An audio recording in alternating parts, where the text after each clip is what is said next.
In terms of feeling invalidated, tell me a little bit more about that. We don't get asked to enter certain spaces. And do you think it's an aesthetic? It's because we're liberated. It's like we're battling with the freedom to exist as C-suite entrepreneurs and all these things. And we're getting the issues from brands, corporations, and then also from other Black women. What did cutting your hair off mean to you and in dating? When I cut my hair, it was very therapeutic. So I grew up in an immigrant household where we prioritize achievement and appearance over everything. As I got older and was in therapy, I realized I didn't know who I was because I was defaulting so much of my identity to, all right, this is what people like. This is what people say I should do. And so as I was unlearning and unpacking, I went to the hairdresser and I was like, shave it. I want to be able to walk into a room and feel confident and to feel sexy without having to hide behind the hair. Part of vulnerability is, one, understanding how you feel, and two, being able to express that. And the amount of men that have told me, I love the fact that you're able to tell me what you're feeling, the emotional regulation and the emotional control that comes with being able to, one, identify your own feelings and then verbalize it to someone else. I think that's the softness that men are really looking for. Hey guys, welcome to another episode of Decisions. I'm your girl, Mandii B. We have to be very proper. I'm your girl, Weezy.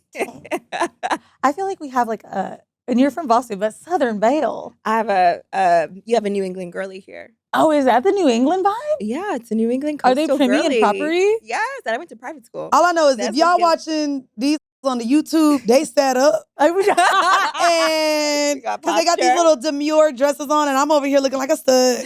No posture. You're getting, I look like a backup dancer. We're not going to do this right now. No, this fits the vibe. Yeah. No, you look good. Yeah, I look like if this was a girl group, I'd be the rapper. That's what it's I agree. Fair. Yeah, that's what it's giving. I agree. We are giving 3LW.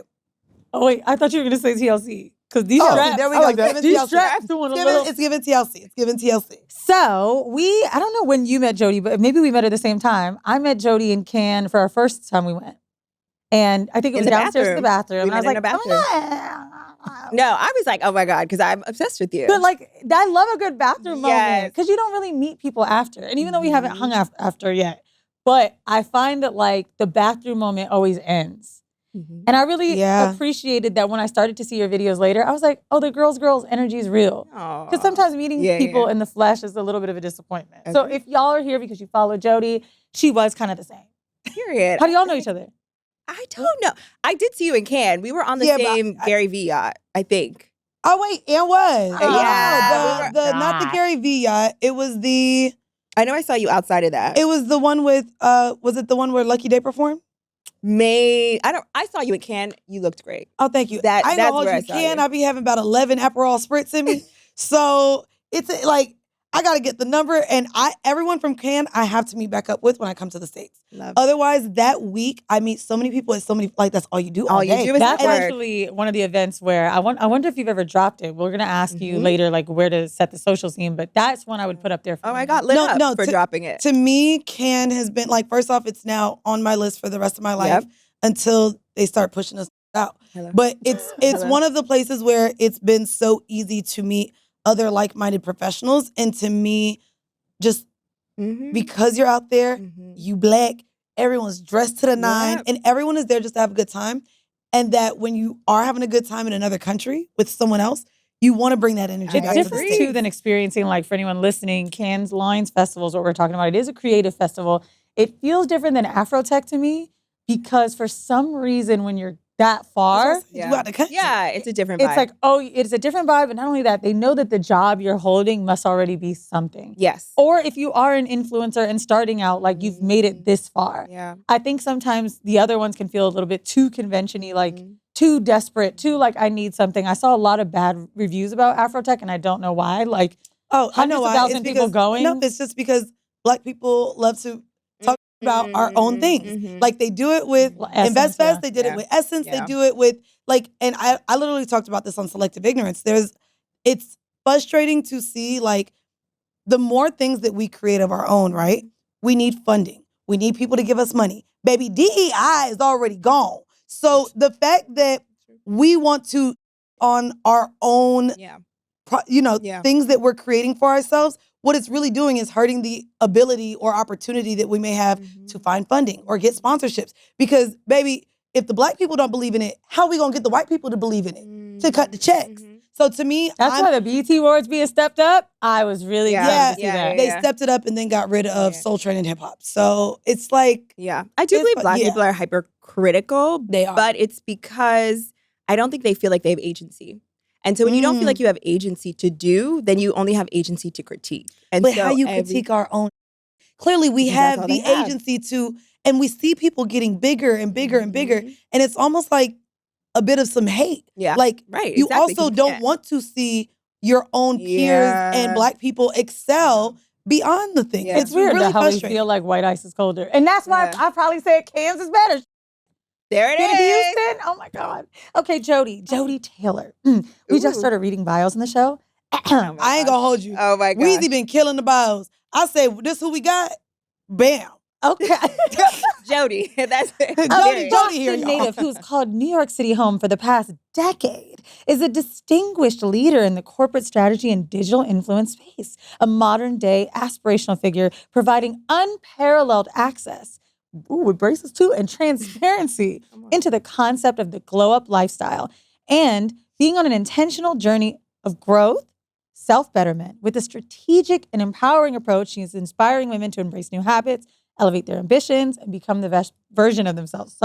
Now, I want to say it's not just your TikTok and IG stuff, because this is, to me, the Jodie effect in person, right? Which is so adorable. So Trap House opened first week. I was like, Jodie, come. She comes through. Brianda texts the group chat. Oh my God, there's a girl so hot here. And oh my God, she's so cute. That is so flattering. We need her to come all the time. And when we started talking about just maybe the aesthetic of people coming in, how to market to people, she was like, I want 100 Jodies. I want more C-suite, beautiful women. I want powerful Black women. I want to feel it when they come in the door, because sometimes we're out and we meet someone that has a job, but you can't tell. And one of the things that you've talked about is like leveling up in how you're carrying yourself, how you're dressing, which for me doesn't look the same, because I'm an entrepreneur that doesn't have that aesthetic. And it's like, sometimes I've watched those videos and felt a little bit invalidated in the younger years of entrepreneurship. Like, fuck, I do this thing, or I talk about sex, and needing to like own it is also part of the power. So wait, question for you though. In terms of feeling invalidated, tell me a little bit more about that. Or bitch, we can start with our goddamn book. Okay, tell me. We don't get supported. We don't get asked to enter certain spaces. And do you think it's an aesthetic? It's because we're sexually liberated. It's because of the content. I see. And so the problem that I've been having, and it's funny because I just had an episode, shout out to Ashley Cobb, who's a sexpert. It's the same thing. It's like we're battling with the freedom to exist as C-suite entrepreneurs and all these things, while also having the space to own our own autonomy, which is being taken away from us through laws.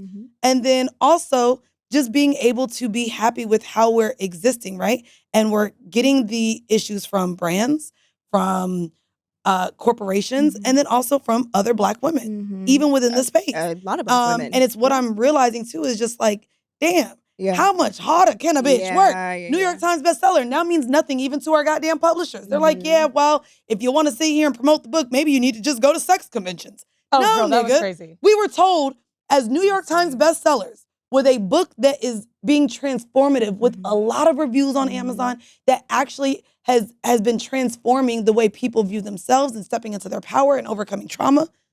Well, maybe y'all should go to sex conventions. What? I think it's difficult because people want to compartmentalize, right? It's easy. It's human psychology to dictate, you look like this, ergo you deserve these things, and you're this kind of person. Yes. However, you all exist across multitudes, and that is a really difficult place to be.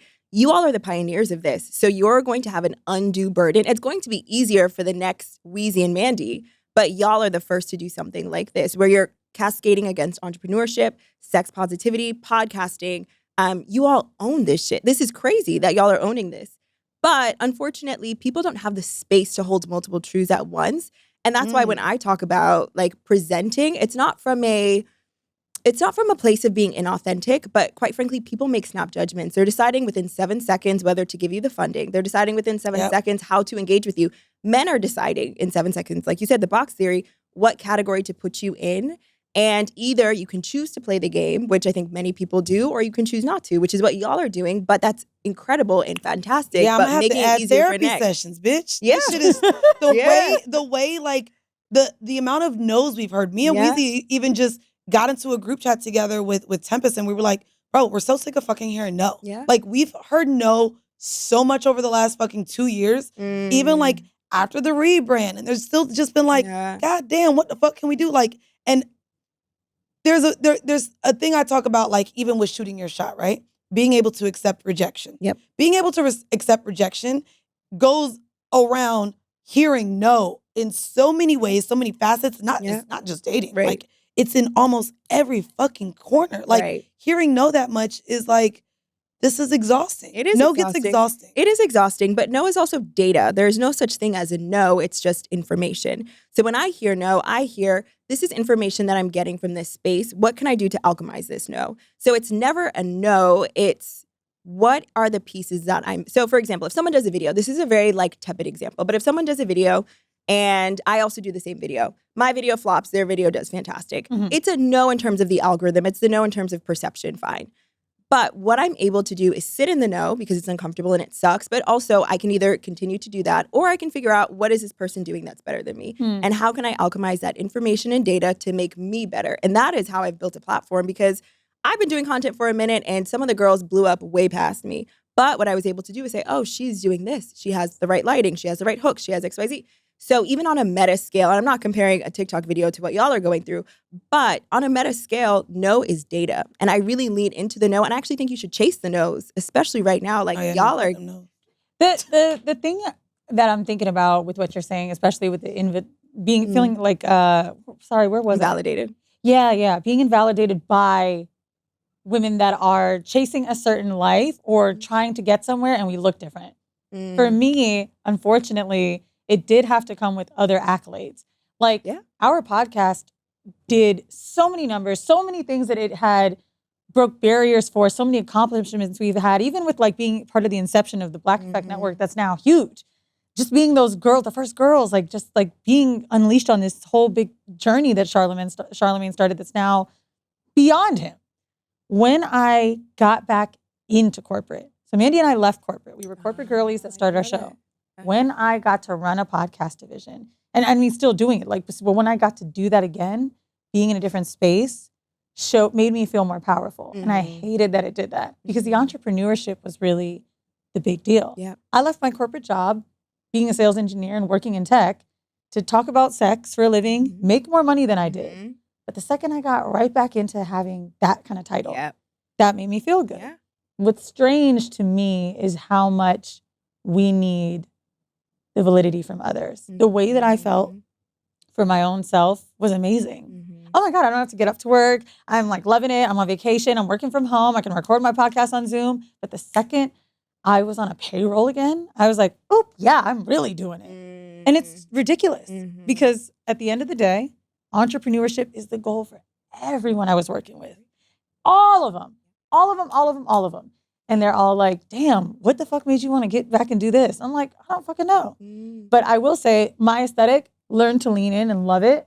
It was weird for me for the first year of being single after a relationship because I thought, oh, I'm starting to have a look. I didn't have as many tattoos. I didn't have a septum ring when I got with him, but this is my thing, things I like. And what I learned is like, my tribe is my tribe. Like the men I'm looking for kind of look the same, right? I don't really do well with finance bros. Yeah, because most don't. I would say most don't. I don't think because they be doing coke and shit. Them niggas be having the vodka bottle at the bottom of their desk. They work a lot of hours. Then they gotta hang out with other bros. That's what other bros like. Stripper bitches. So now they in brothels, they in strip clubs, they coked out. Yeah. I would say the skills. I mean, they rich, but the girls that are chasing the finance bros, I think there's girls chasing them. They've never dated a finance bro before. Okay. Have you seen on TikTok? I want a man, 6'2", finance, whatever. Like the black girls, the white girls, everybody.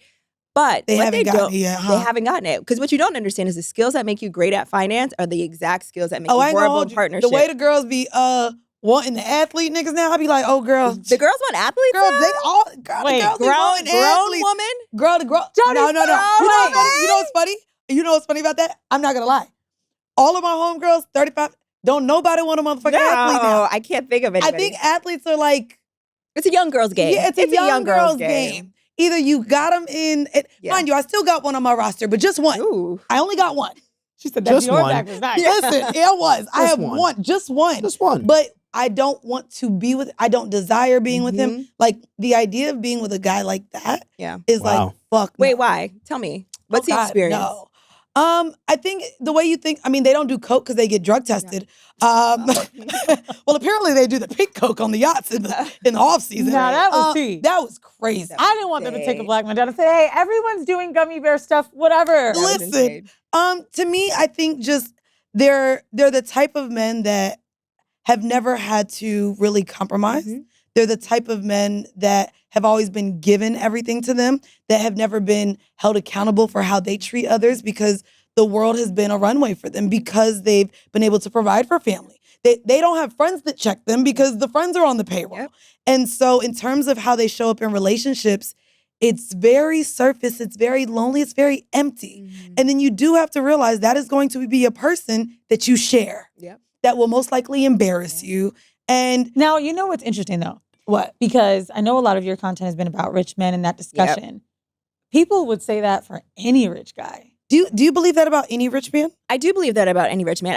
I believe that about a lot of men, actually. They don't even have to be rich. Bitch, they don't even have to be rich. If you are super attractive. If you're attractive, if you make, in this economy, over $200,000, I was about to say, hold on. It's funny that you said that in comparison to her. So I was with my family this weekend, and my sister is talking to a new guy.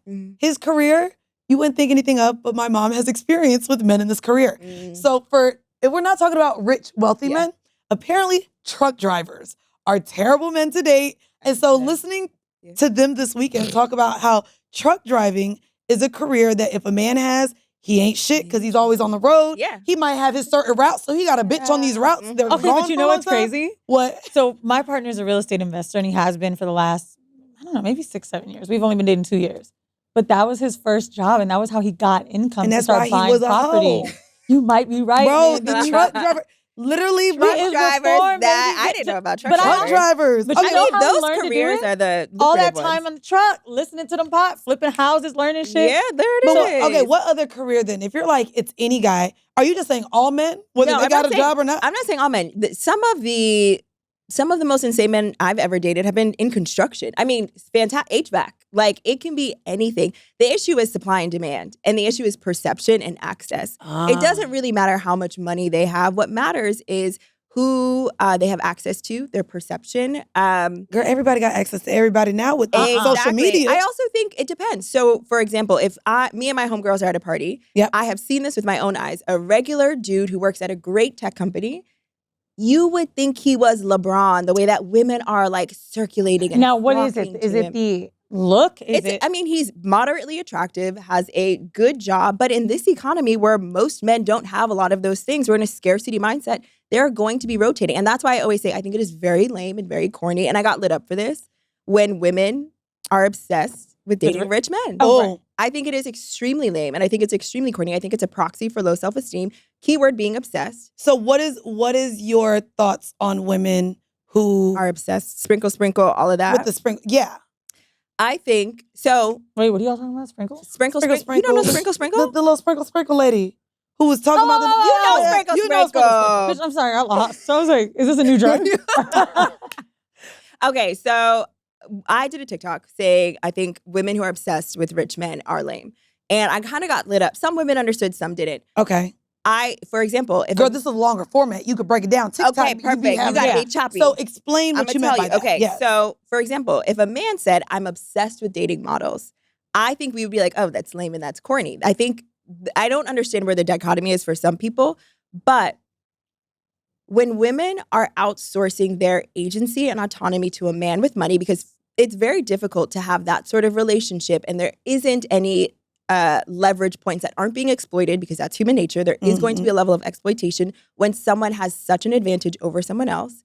Additionally, when you are using a socially valued resource like beauty or money and you are obsessed with capturing that resource in a partner, I believe it is a proxy for having low self-esteem. The women who I think have agency, who feel beautiful, who feel great about themselves, they're not really the ones that are obsessed with marrying rich. It's usually the people who have never experienced it or who don't like themselves. Similarly with men who are obsessed with dating the baddest women, it's never the fine men and it's never the super wealthy men. It is the people who are using other people, their partners, as proxies for their own low self-esteem. And so that's why when I think women who are obsessed with dating rich and wealthy, they don't believe they can do it themselves. They're outsourcing their future to somebody else. That's why I said I feel powerful now as a woman with money. I like this. I like this. I like that. Because here's the thing. You just checkboxed something for me that I said the other day. So went to dinner with a friend of mine. I would say maybe 10 figures, which to me is insane. Yeah. We all go eat. Great. Brings a new partner. And my homegirl says, can I say it? And I was like, say it, babe. She was like, not that she wasn't great. I just thought he'd have this like super hot Russian model. Society does but that. I see why. Because she's like, and the way that he talked to her, he's like, oh, and she just left Japan and was doing da-da-da-da. And like, they're enamored by these other things they do. And do you remember my friend that dated the manager at Ross? Yeah. That, to me, the way everyone treated him. So, we listen and we judge. Okay. My homeboy, who maybe 9-figure, not 10. Okay. But a lot of bread at the airport, couldn't take his plane, was in the lounge. I think that's where he met the girl. She was going on a solo trip somewhere to go to the jungle. He was obsessed with the fact that she was able to do this alone. He's like, I could tell this was like her itinerary. Like she wasn't meeting a man. I'm so used to women moving for a man. See a girl in the Turks, I know who they with. Yep. Drake. Aubrey. Bitches in Turks, they be with Drake. I'm glad we all know this. Yeah, everyone knows. Oh my goodness. So starts connecting with her, finds out she does lashes on the side or something, but she manages like a TJ Maxx or Kohl's. Oh, we're bringing this back Obsessed. But I love it. She got very insulted that he wanted to level her up. I see. Cut him off when he tried to give her money to more so invest in a lash business or whatever. Oh. And I'm thinking about what you're saying because that to me is super wealthy. We think super rich niggas are playing ball and rapping and all that. And that's the low self-esteem shit. We want to recycle the same hot girl every time. But that's super, super next level wealthy. It's not that to me. And this is why I want to bring it up in segue. So you talk a lot about hobbies. And I've been experiencing a lot of friends maybe having call outs by men that feel like they're out too much. And to me, it's like, okay, we need more hobbies. What do you think of the Who's we? Women? Women need more hobbies or men need more hobbies? I think we all do. I think women too. Universally. So I actually did a poll on Instagram to ask men what they think women can do to glow up. And the number one thing that they said was hobbies. Gym. No, nothing physical. It was hobbies. It was getting a better group of friends. It was self-investment. It was spending time meaningful. Swear to you. I believe Swear that. to you. 175,000 people I asked, and all the men said that.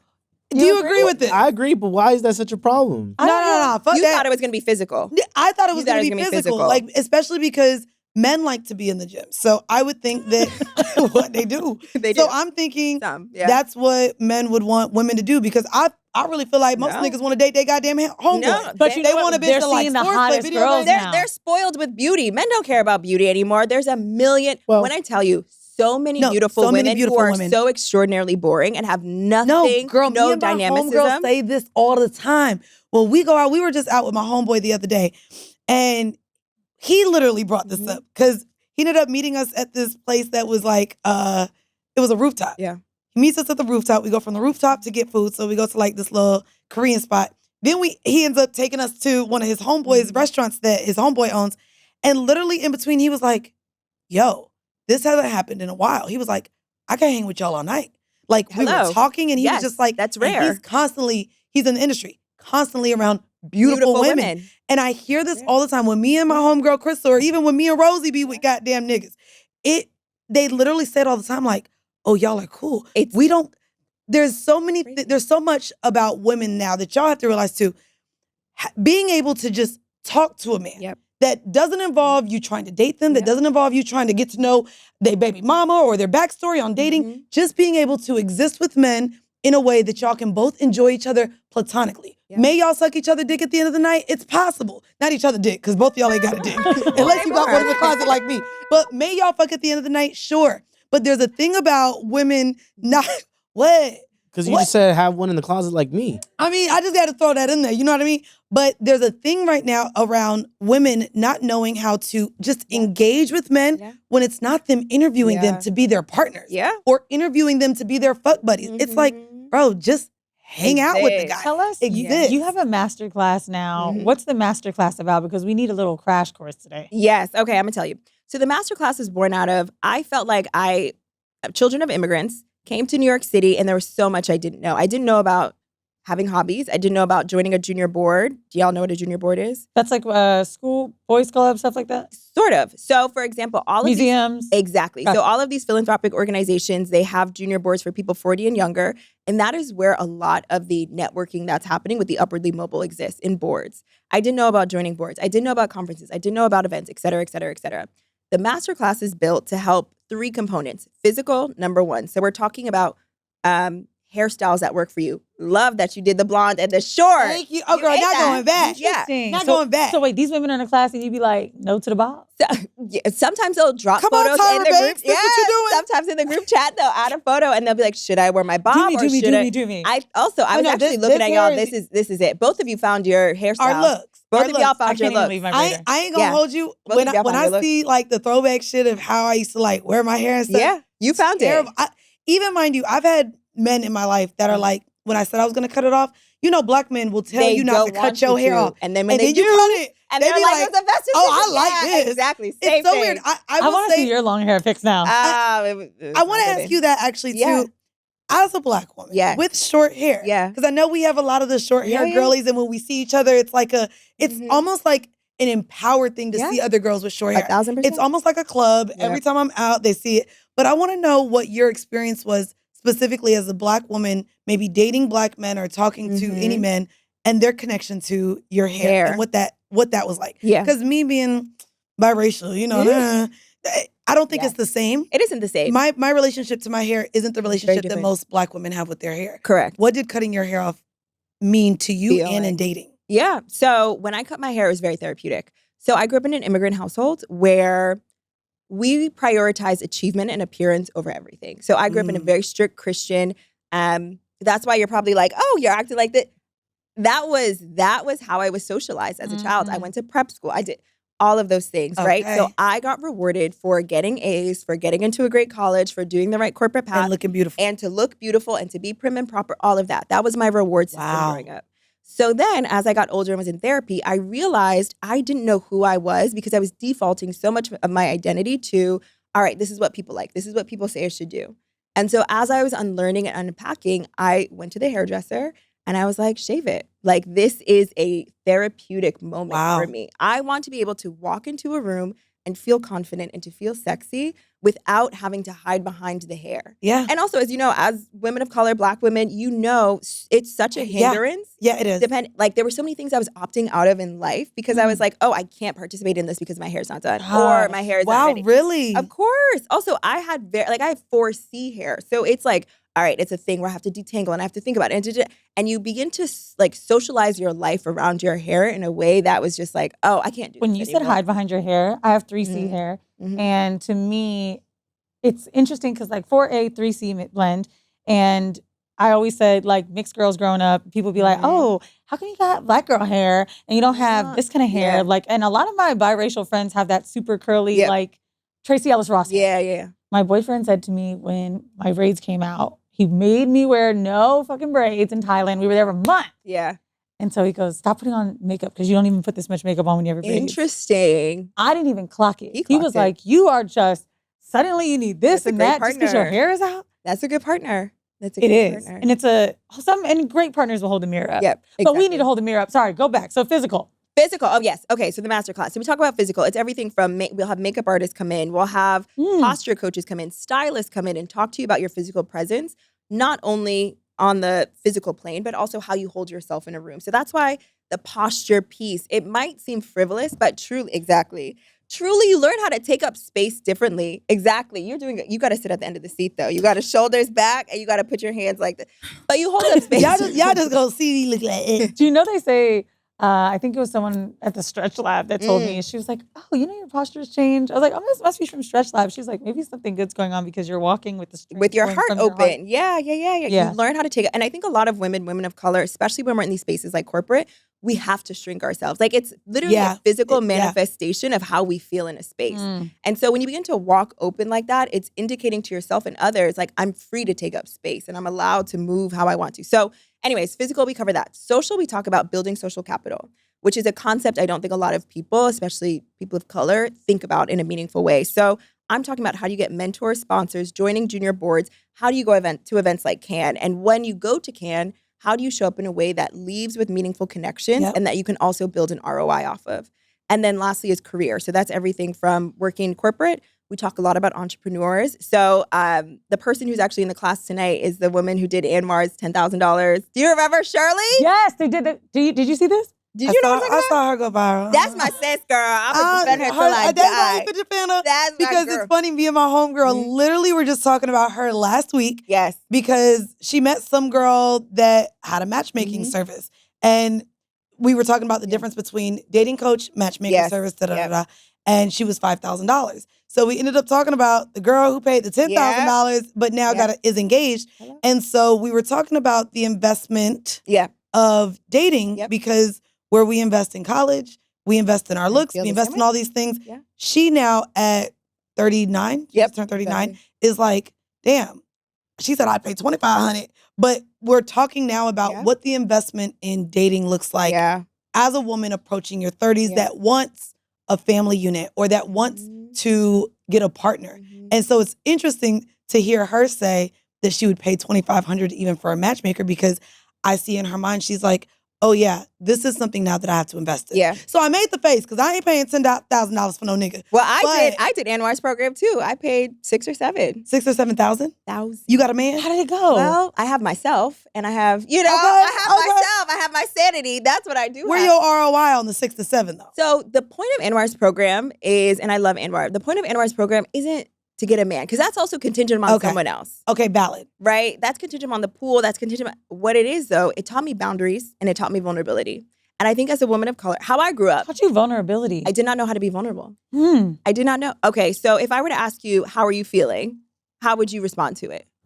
I'm feeling great. I had a good day. I worked out and now I'm at work and I love my job. Okay, you didn't use a feelings word, right? You said, I feel great. I worked out. Those are adjectives. That's not vulnerability. Okay. You didn't tell me anything meaningful about your inner world. When we talk about vulnerability in relationships, in dating, with my relationships with my family. My therapist gave me the feelings wheel. The feelings wheel. The feelings That's wheel. exactly what the we feelings use. wheel. I use my feelings wheel. So I'm talking about, I'm feeling really anxious right now. I'm feeling frustrated. I'm feeling really excited. Here's why.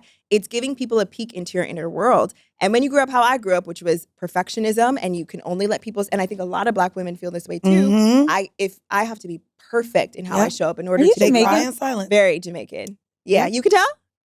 Or I'm giving. I dated a Jamaican girl for a bit that was constantly talking about perfection. She's like, I don't think you understand.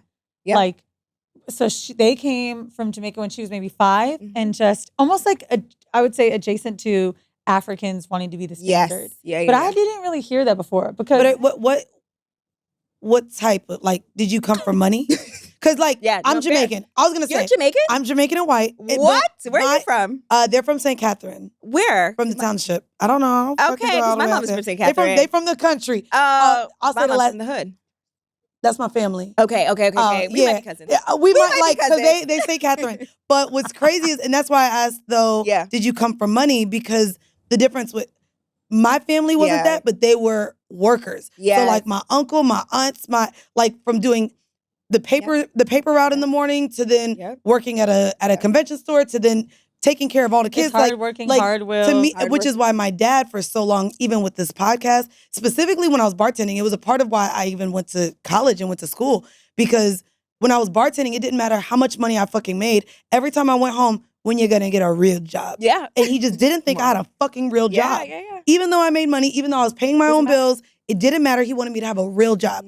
And it wasn't until like, even recently, like I was surprised he was proud of me because this to him isn't a real job. Yeah, of course. And so doctor, engineer, doctor, engineer, lawyer. And but he's also blue collar. He's a construction worker. My mom works in healthcare. My uncle's also a construction worker. Everyone had blue collar jobs. So for me, it's interesting hearing your upbringing like that, because for me, it was just always work, make money and have all the jobs that you can, which is probably why I fucking keep wanting to make jobs for myself.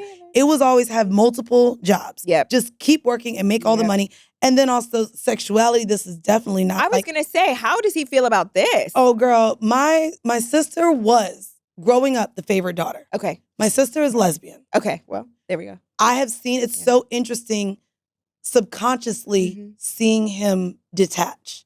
Like, my cousin had to leave Jamaica because he was gay. And I talk about it in the book where we have to unlearn so many things, because for me, even though we know he's gay, never saw any partner. We never were introduced to anything he did, even sexually. He just showed up. We knew he was gay, and he existed in however he had to in his other life. And I literally talked about it with my cousin recently, because I was like, damn, how lonely must that have been? Like, we all knew he was gay. We never asked to meet as partners. We never welcomed it, like, growing up. And it was just like, it's hurtful now to realize, like, damn, we never embraced his sexuality. And now, as a fluid sexual bitch I am now, my sister's gay. My sister says she might go gay because these niggas ain't shit. It's so interesting how we're able to talk about it now, but that was not talked about growing up. I don't know one gay Jamaican, and statistically, they have to exist. They exist. And that is why I never really got anywhere with that girl. They exist. I don't think you get it. Yeah. Oh, yeah, no, she was probably living in the closet.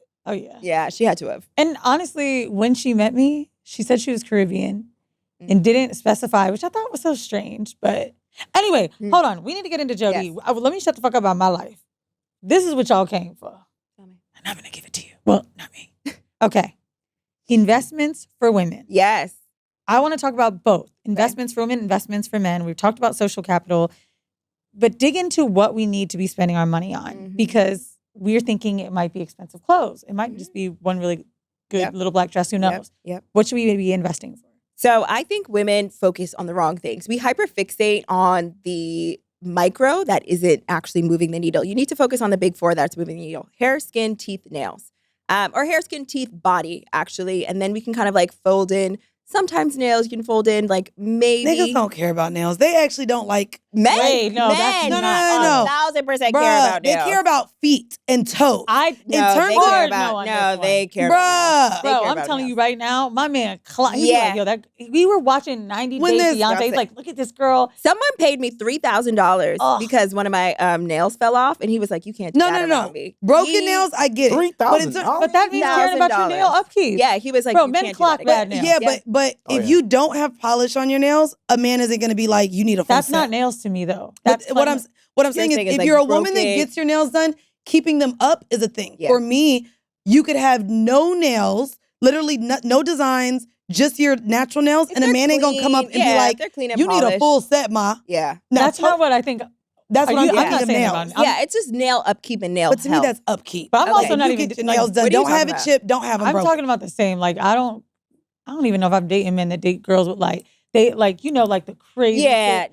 Like, that's not because something. that's hygiene. Yeah. But Like, also, a lot of people question the hygiene in that. I don't even know if they know what a full set is. Yeah. But my point, which is why I'm like, to me, they like a well-kept We're talking about men. We're not even talking about, like, that wasn't even the calculus that we need to be making. Because when I'm talking about self-investment, I'm not even thinking from the lens of, like, what men care about. I'm thinking from the lens of, like, what is going to make you feel good and, like, begin the practice of focusing your energy on yourself. So I don't even know if it's about men or not. I don't care what the men think. So when I think about like the things that really move the needle in terms of personal appearance and personal brand, it's going to be getting the hairstyle that works for you. Yeah. It's going to be getting your, like, the body, the person right. And it's not about a size. It's more about getting your capsule wardrobe together. It's about finding clothes that like you back, finding hairstyles that like you back, finding things that flatter the body that you're in, not the body that you used to have or the body that you want to have. Exactly. The body that you're currently in. It's about getting your teeth together in whichever way that makes sense. So none of this is prescriptive, right? None of it is like you better get Ozempic or you better get, but it is making sure that you're demonstrating like care in each of those spaces. Yeah. So even if it's just like whitening or flossing, whatever, teeth make a big difference. Oral hygiene makes a big difference. And then lastly, some of those like smaller things, like, yeah, you can focus on the nails and the makeup and things like that. But the big things that will move the needle in terms of how you show up in a physical room and then also how you feel about yourself, it's going to be hair, skin. Skin is another thing. Go to the dermatologist. Get skincare if you need it. Hair, skin, teeth, and then like that body piece. That's really what women should be investing in. I actually think teeth was my biggest elevation in my life. Same. People keep saying that I look better than I ever have, and I thought it was like the hair, but I'm like, I thought that about you too. I'm like, you look good. It was like your Instagram recently. I'm like, but you know what teeth does too? It also changes your face shape. It does. So it's not about the teeth. It's about like Jodie, your jaw is why I went to this is so different. Up, I'm sorry for saying this. I went to this doctor, Upper East Side. She said something. I am 34 years old. I never wanted to have braces until she goes, oh, it's going to change your face. Invisalign isn't going to. Yeah. You're going to get a little up. She's like, people are going to think you got cheek filler. I was like, oh, really? You're like done. But I'm telling you, it changed me. It's making people respond to me in a different way. And I never thought teeth were this important. Yeah. Because I thought, they gonna still fuck. Yeah. It was one of the first things I did. I went and got. Teeth changes your face shape. It changes how people interact with you. I was thinking about that about Weezy. I saw your Instagram and I'm like, she looks good. I'm just happy, girl. And I don't know what. That's true. It might also be happy, but I do think it's the teeth, actually. Fuck you, I actually think it's the teeth. Now she gonna have to keep braces in forever. Okay, wait. Now this one I heard has been like your shit. Yes. I want you to pick 3. One has to go. Okay. Botox, fitness, therapy for the glow up. Which one has to go? I think Botox can go because you can get similar results from not using Botox. So there's a product called Frownies. I don't know if y'all have ever heard of it, but it's almost like put us on face taping and you sleep with it on and then it kind of creates the same effect. There's a bunch of products and like lasers and stuff that you can get. Collagen, you can get CO2 lasers, you can get Clear and Brilliant, all of that. Now, Clear and Brilliant. Yeah. Oh my God, 700. You got to give me a guy. I got That's cheaper. All right, another one. Investments for men. Ooh. For the men watching that need to have their glow up, what do you feel like isn't hitting for men? Okay, so I did the same poll. I asked they all women. Look dusty. They do. The issue is, it's... Sorry, Eden. Not you. Okay. You don't look dusty. You don't look dusty. You don't look dusty, Eden. He's like, I don't even believe that right now. No, you look like you showered. Yeah, you look good. You look... It's actually the diametric opposite. So men cared a lot about what women were doing in terms of like personality stuff. They were like, oh, she should have friends. Blah, blah. The women were actually the ones who were very caught up on the physical. It was hygiene. The hygiene. Yes. The nail care. The teeth care. Yes. The beard came up a lot. Like, don't cut it off. I told y'all niggas, keep it on your face. That's what you meant? I thought you meant clean them. No, I think it was like beard trimming. Like keeping like the general upkeep of your beard. I think teeth is very important with men. But also, yes, the hygiene. Especially because like, how you trying to finger a bitch and your nails is dirty? The nails is dirty. The nails are long. And then it was really nasty too. It was one of the streamers' brothers was talking about he just lets the water go down his ass crack. He don't wash his ass because it's gay. And I was like, what? That's literally insane. You ain't see the clip? Girl, he literally was so proud to say, yeah, like I don't be digging in my ass. Like I just let the water go down. It'll be fine.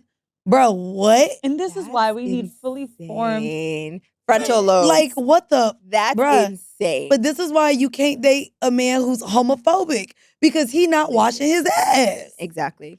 I mean, we can end it now. That's it. That's all we need. We're not, because the girls want more. Okay, wait. I didn't finish investments for men, though. Oh. So it was a lot around the physical. Also, I think what a lot of women are looking for, women are making more money. So money is not moving the needle anymore. No. And I think unfortunately, men have been socialized to believe that money is moving the needle.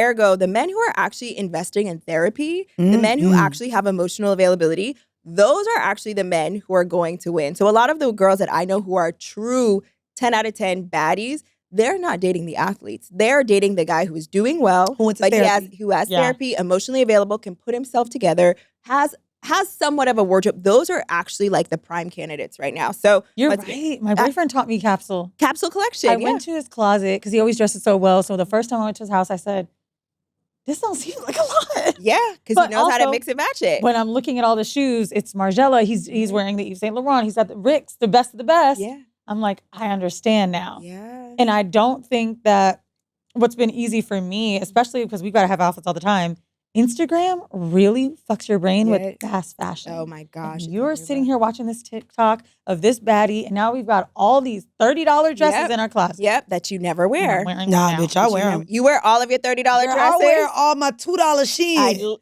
Some of it is cute. And I repeat it. and then I let my friends wear it, and I'll be like, bitch, I want it back, and I get it back. I literally moved to Atlanta for another closet. So I mean, that's what I tell people. Iconic. You feel me? I'd be like, bitch, I needed a closet. I love So, it. but I love just a lot of options.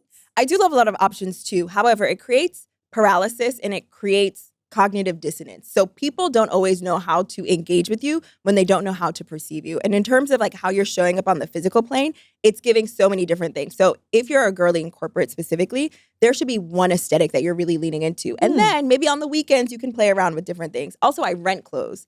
And a lot of girls need to start renting their clothing. So there are services like Buy Rotation, Newly, Pickle, where you can rent and you can play around with different aesthetics and then give it back so your closet isn't overboarded. But find the aesthetic and the silhouette that looks good for you. Because I can guarantee all those dresses don't look good. For me, it goes by my mood. Okay. Sometimes I want to give stud. Yeah, sometimes I want to give hoe. Sometimes I want to give corporate baddie. Yeah. For me, and I think that's been the joys of maybe entrepreneurship and freedom for me. Like, I hated the frumpiness of what corporate attire forced upon people. And so like, now that I just get to which is why my friends make fun of me. It don't matter if I'm somewhere, this is like the least I've packed ever.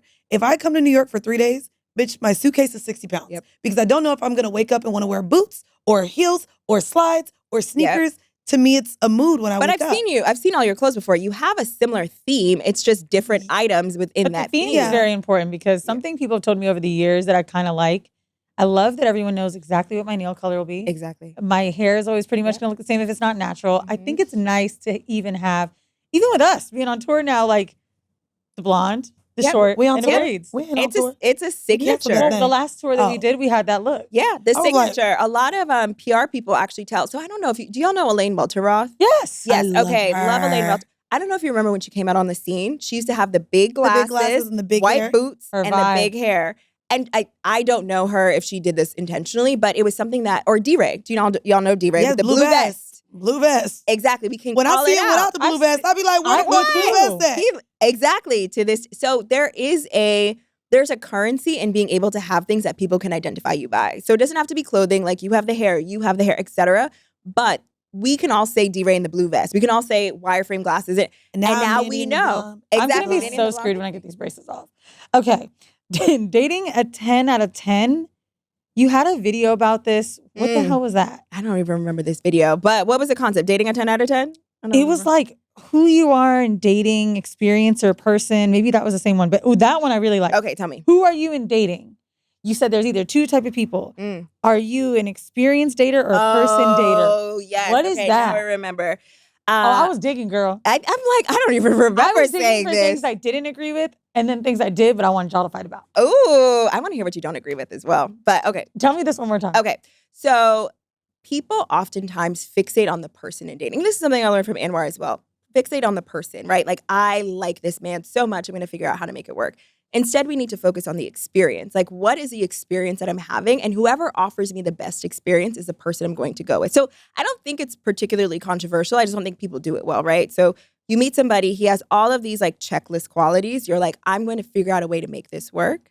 Instead, you should be doing what are the feelings, the experiences, the ease that I want to feel. And whoever offers that within the realm of like your standards and boundaries is the person that you need to go with. And I feel like that's pretty. That's I feel like everyone should feel that way. They should. I don't think everyone executes on they it. absolutely don't. I love that. I don't even want to like get too much into our own shit to suck up your time, but there was a recent thing that I've been talking about on Horrible that was so important to me. My boyfriend told me, I really don't know if I dated a woman that liked me or they were seeing me and they knew I was fly or attractive or I have a great job. Like, I'm working for myself. They're like, oh, I need him. He's like, I don't know if they even were like, but that is a thing that women feel a lot when they're exceptionally beautiful or popping or like I'm sure all of us can attest. Yeah. Our friends that may be celebrities or something like that are continually having this experience. They're always single. And it's not a celebrity thing. It's all of us. There's something that someone sometimes wants to take and they're not even trying to get to know you.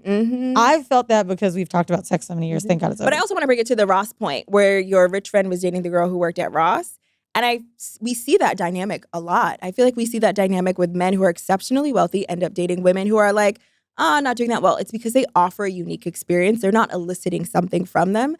I think, unfortunately, a lot of girls who are doing exceptionally well we lean on qualities that don't make us softer partners. And I think you were kind of saying this earlier too. Sometimes we over-index on like the harder qualities, like the fact that we make money, the fact that we have these degrees, and don't lean into the more feminine, soft qualities that I think a lot of these high-earning men are really looking for. Oh no, I'm very feminine. I will ask.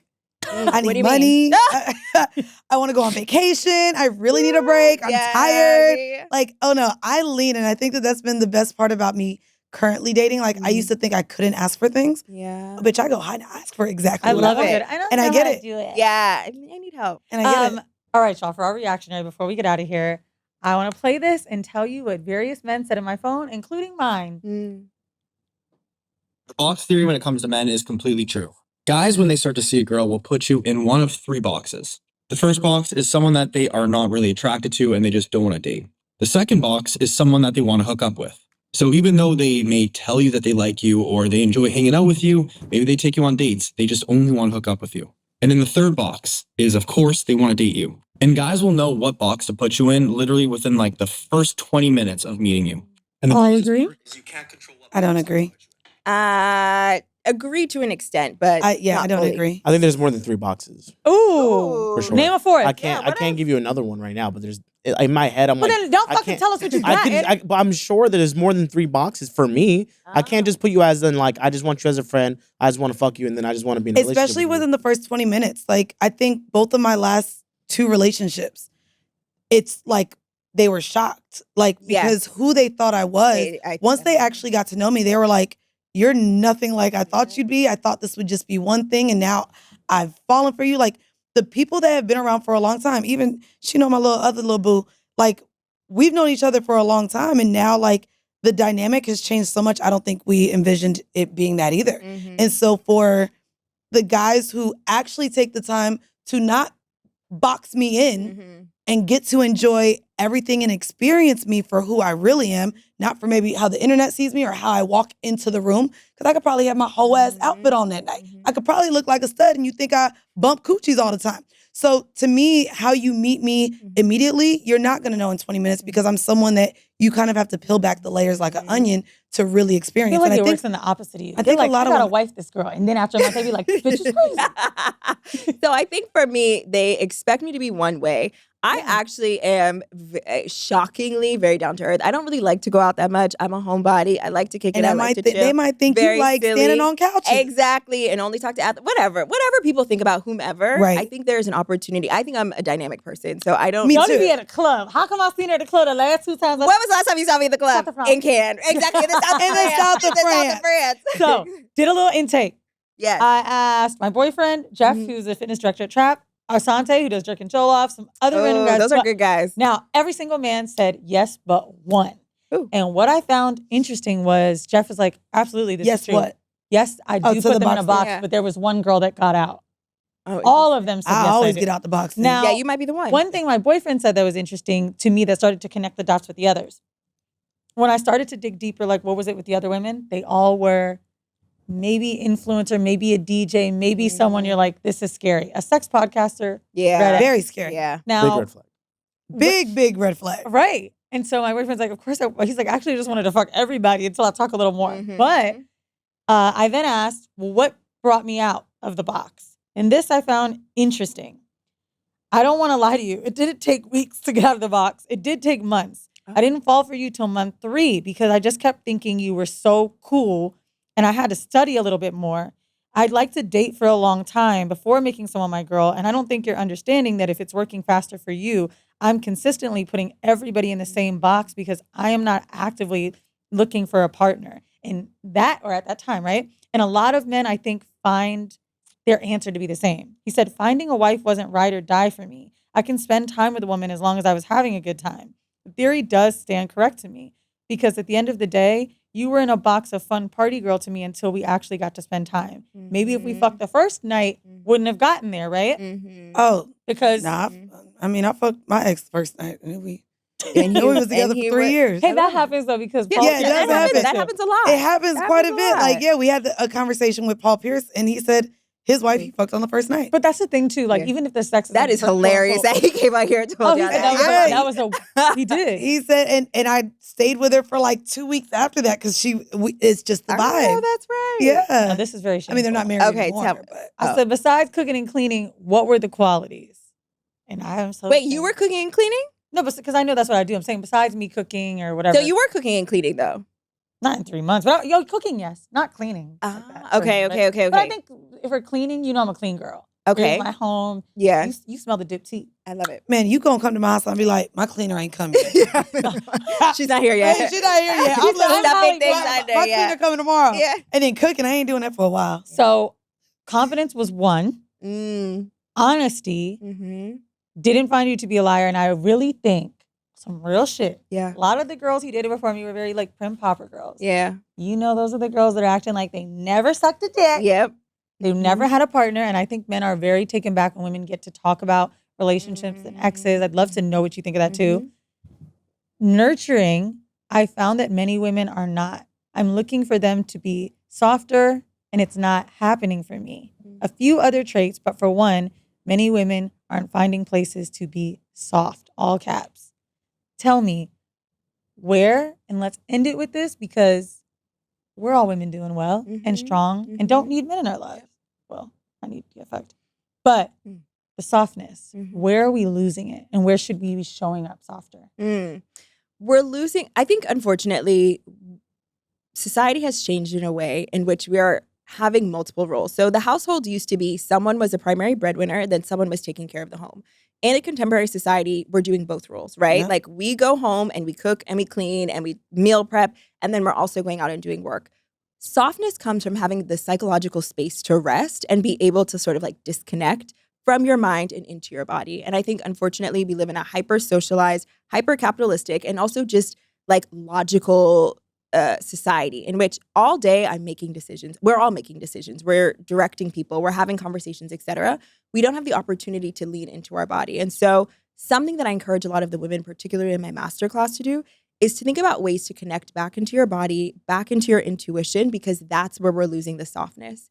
I also think Anwar, I love Anwar, does a really great job. And that's where we talk about vulnerability. And part of vulnerability is, one, understanding how you feel, and two, being able to express that. And the amount of men that have told me, I love the fact that you're able to tell me what you're feeling, because most women don't. Most women kind of sit on it and are kind of weird and passive aggressive and in a mood, et cetera. I won't say most, but some are. But if you're able to say like, hey, I'm feeling this way, can we talk about it? The emotional regulation and the emotional control that comes with being able to, one, identify your own feelings and then verbalize it to someone else. I think that's the softness that men are really looking for. But generally, if a woman wants to reconnect with her femininity, with her softness, with whatever, one, it's doing things that she liked to do growing up, like whatever you like to do as a child, like reconnecting with that. Two, reconnecting with your body. And then three, figuring out ways to offload decisions to other people. So figuring out like who can you have to delegate to cleaning your house? Who can you have as a chief of staff, et cetera, so you can reconnect to who you are and like what your intuitive self is thinking. I love that. I love that. Boss bitch, get a chief of staff. Get a chief of staff. Let our listeners know where they can follow you. So on TikTok, I'm Jodie K. Tay. On Instagram, I'm the same thing, but with an L at the end, Jodie K. Tail, T-Y-L. And then, my masterclass and all information is also on my website, which is jodiekt.com. Is it only in person? No, it's virtual. We have girls all across the world. And we will include the link in the description of this episode. And make sure you get that. Thank you guys so much for tuning in. Make sure you become a patron. Make sure you buy our book. This has been another episode of Decisions. Bye. If you are a patron member, that's right, go on over to patreon.com/horrible decisions. That's where you can get all of the X-rated, raunchy discussions about sex. I have to process my... Bitch, you want some tea, bitch? What is the tea? Oh, bitch. This tea so Hold on, hot. let me make sure we can stop it right here. No, bitch. You gonna give them the tea because this is what they get when they get to hear the beginning of an episode. I'm gonna tell you a little bit. Okay, tell us a little bit. Extend the story a little bit to where you have to cut it off and tell people to come subscribe to Patreon. Gotcha. Okay. Now, what I will tell you is I'm gonna tell you the crazy tea when we stop, because I respect this girl and I'm not gonna. Okay, you respect her, but you still gonna tell her tea. To you. To them, bitch. No. This part she'll be straight. I asked her. Okay. So New York Fashion Week comes. Okay. I go to the Purple Party. My boy Andre Power hosted. Sean Dickerson. I go there every year. Sorry, well, not this year. Andre was playing. Yeah. Shout out. So there's a bus. I saw the pictures. Oh, this is the bus that Llama was like, I want to know when we recorded in New York after Fashion Week, he was like, wait, Weezy, I want to know the Fashion Week tea because you got on the bus. Is this the bus that This the bus. he didn't get on? So bitch, I get on the bus. Okay, explain the bus. Explain this for people who haven't gone to New York Fashion Week. Okay, New York Fashion Week, Here we go. Parties everywhere. This is a block party that was on Howard and Lafayette. Yep. That's what made me think to eat a Mercery that night. Purple is a clothing brand, and honestly, I had way too much fun New York Fashion Week. I keep saying this. I'm a podcaster. It clearly must be dead. I got invited to way too much shit. One of the parties I got invited to, I said, "Oh, the list is going downhill if I got on this motherfucker." But Purple's really cool because it's not a super exclusive one. You can pull up. It's on the street. And it's an urban brand. Mm-hmm. But what's cool about this is it's a block party, so the bus is the VIPs. Okay, whatever. Girl, let me put that on. Oh, man, this is loaded. I'm trying to say this in a way that is respecting her because it was a moment. Okay, we listen and we do judge, bitch. Just make it that. I have nothing to judge this girl for. But okay. I get on the bus. Okay. The bus is small at the top. Andre's DJing. Me and my man brought him some coffee because he was flying in from somewhere else the night before. I see Sean Dickerson. Everybody's having fun. Shout out to Sean. That's a white boy I like. Now, who is Sean talking to? Who is Sean talking to? Josie? Because I saw Jazzy was out there too. Oh, bitch, Jazzy fine. Yeah, I saw you was all over her. I was like, girl, calm down. Girl, me and Jazzy. I was like, God you know what? damn. I think Jazzy has a kink of fucking looking at my nigga in the eye when we be dancing. Anyway, Sean is talking to Old Bay's current girlfriend. No, wait. Well, they broke up, remember? I was about to say, how do you know this is his current girlfriend? Of course I know she looks like a bitch. They were together 2 years. Okay. So. Oh, wait, the bitch that he dated after you, he was with for 2 years. Yes. Okay. So I tapped my nigga. I said, oh shit, that's da-da-da. Da-da-da. He's like, oh wow. So there was a small part of me that wanted me to say something to her. Oddly. Okay. And I think it's because I just saw him. But I felt this inkling to speak to her. And I said, you know what?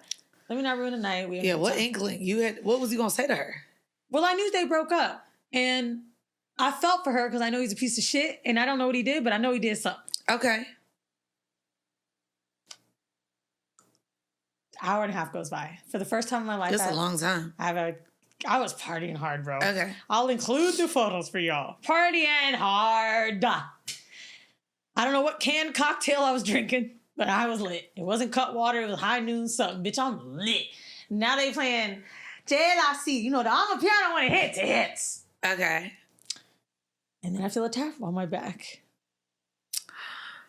And she says, hey, can I talk to you for a second? So I'm like, this bitch lucky I ain't do a bump. I was like, yo. I said, are we, I don't know if I said this, but in my brain, I'm like, are we good? Like, sure.